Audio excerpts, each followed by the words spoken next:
Halanamın kokusuna kardeş duymadım. Genemen. De gel anam, ciğerim anam, garip anam, bekez anam, ciğerim anam.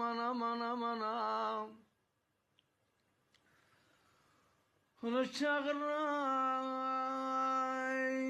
anam gelsin, alacı gare yana gelsin.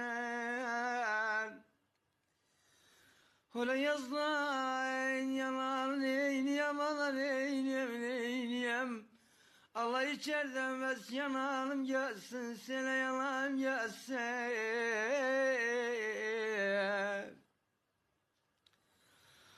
Yaralıdım benim bağrım yaralı, bacım yaralı, ana yaralı.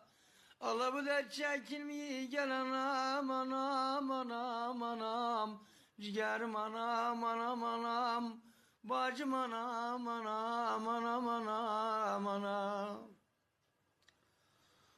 Hoy benim yoktu. Başım üstüne ağlasın, bacım yoktu, karabcan ciğerim dağlasın. Allah doktorum yoktu, kardeş yaralarım sağ.